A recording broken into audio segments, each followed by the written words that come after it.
নমস্কাৰ শ্ৰদ্ধাৰ ছাৰ্বিদসকল ইনফৰ্ম হাবৰ আন এটি গুৰুত্বপূৰ্ণ ভিডিঅ'লৈ আপোনালোকক স্বাগতম জনাইছোঁ। আশা কৰিছোঁ আপোনালোক ভালে আছে। এটা অতি জৰুৰী খবৰ বুলি ক'লেও ভুল নহ'ব যে এখন বিশেষ জিলাৰ কাৰণে এটা জৰুৰী খবৰ আহিছে আৰু এখন জিলাৰ কাৰণে যিহেতু সেই বিশেষ খবৰটো ওলাইছে, গতিকে অনাগত দিনত হয়তো আপোনাৰ জিলালৈও এনেকুৱা নিৰ্দেশনা আহিব পাৰে আৰু সেই উদ্দেশ্য আগত ৰাখি আচলতে ভিডিঅ'টি উপস্থাপন কৰিবলৈ প্ৰয়াস কৰা হৈছে। বিভিন্ন ধৰণৰ প্ৰশিক্ষণ ছাৰ বাইদেউসকলৰ মাজত অনুষ্ঠিত হৈ থাকে আৰু সেই প্ৰশিক্ষণৰ সংক্ৰান্ততে আচলতে এই বিশেষ খবৰটো আহিছে আৰু যেতিয়া প্ৰশিক্ষণবিলাক আচলতে শেষ হয় তেতিয়া এখন মডিউল প্ৰভাইড কৰা হয় ট্ৰেইনি টিচাৰসকলক আৰু সেই মডিউলখনৰ সংক্ৰান্ততে বিষয়টো আহিছে আৰু এইখনেই সেইখন পত্ৰ আৰু ছাবজেক্টত উল্লেখ কৰিছে use of training module as a research material, অৰ্থাৎ প্ৰশিক্ষণৰ যিবিলাক মডিউল সেই মডিউলবিলাক সম্পদ সামগ্ৰী হিচাপে ব্যৱহাৰ কৰিবলৈ বুলি উল্লেখ কৰিছে। তাৰ পৰৱৰ্তী এই অংশখিনিত উল্লেখ কৰি লিখিছে, ওপৰত উল্লেখ কৰা যি বিষয় সেই বিষয় সন্দৰ্ভত আপোনালোকক জনোৱা যায় যে সমগ্ৰ শিক্ষা অসমে শিক্ষকৰ যি সামৰ্থ্য বিকাশৰ কাৰণে নিপুণ অসম FLN আৰু ECCৰ অধীনত বিভিন্ন ধৰণৰ প্ৰশিক্ষণ কাৰ্যসূচী চলাই আছে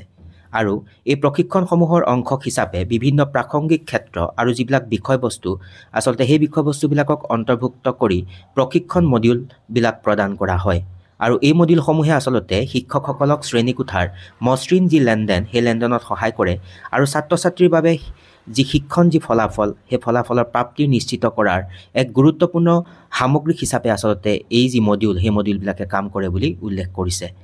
তাৰ পৰৱৰ্তী এই অংশখিনিত উল্লেখ কৰি লিখিছে, এই সন্দৰ্ভত আপোনালোকক অনুৰোধ জনোৱা যায় যে চৰকাৰী বা প্ৰাদেশিকৃত বিদ্যালয়ৰ সকলো প্ৰধান শিক্ষক বা অধ্যক্ষক উদ্দেশ্যি তলত দিয়া যি নিৰ্দেশনা সেই নিৰ্দেশনাবিলাক প্ৰদান কৰা হৈছে বুলি উল্লেখ কৰি লিখিছে যে সকলো শিক্ষকে কাৰ্যসূচীৰ সময়ত প্ৰদান কৰা প্ৰশিক্ষণ মডিউলটো সংৰক্ষণ কৰিব লাগিব আৰু সেইবোৰক পাঠদানৰ বাবে প্ৰয়োজনীয় সম্পদ সামগ্ৰী হিচাপে ব্যৱহাৰ কৰিব লাগিব।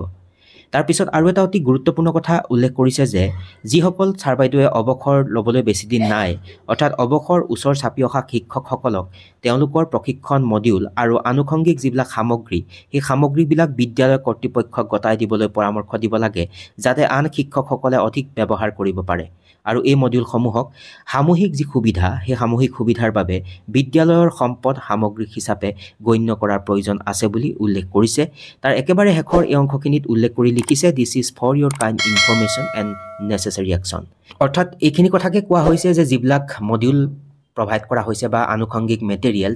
FLN হওক বা ECC হওক সেই সংক্ৰান্ততে আচলতে পত্ৰখন আহিছে আৰু এই যিবিলাক আচলতে মডিউল সেই মডিউলবিলাকক শ্ৰেণীকোঠাৰ পাঠদানত যেতিয়া আপুনি পাঠদান কৰিবলৈ যাব আমাৰ ছাৰ বাইদেউসকলে তাক সমল হিচাপে ব্যৱহাৰ কৰিবলৈ কৈছে, সম্পদ সামগ্ৰী হিচাপে আচলতে ব্যৱহাৰ কৰিবলৈ কৈছে আৰু এইখিনি আছিল আলোচনাৰ শিতান আৰু বিষয়টো অতি গুৰুত্বপূৰ্ণ। যদিও এখন জিলাৰ কাৰণে এই বিশেষ পত্ৰখন ওলাইছে, অনাগত দিনত আপোনাৰ জিলালৈ কিন্তু এনেকুৱা ধৰণৰ নিৰ্দেশনা আহিব পাৰে, সেই উদ্দেশ্যৰেহে আচলতে ভিডিঅ'টি উপস্থাপন কৰিবলৈ প্ৰয়াস কৰা হৈছে। আশা কৰিছোঁ আজিৰ এই আলোচ্য শিতানে আপোনালোকক উপকৃত কৰিব আৰু যদি ভিডিঅ'টি বা কথাখিনি আপোনালোকে ভাল পালে তেন্তে সকলো শিক্ষাগুৰুৰ সুবিধাৰ প্ৰতি লক্ষ্য ৰাখি সম্ভৱ হ'লে আগলৈকে শ্বেয়াৰ কৰিব। সকলো ভালে থাকিব। নমস্কাৰ, টেক কেয়াৰ।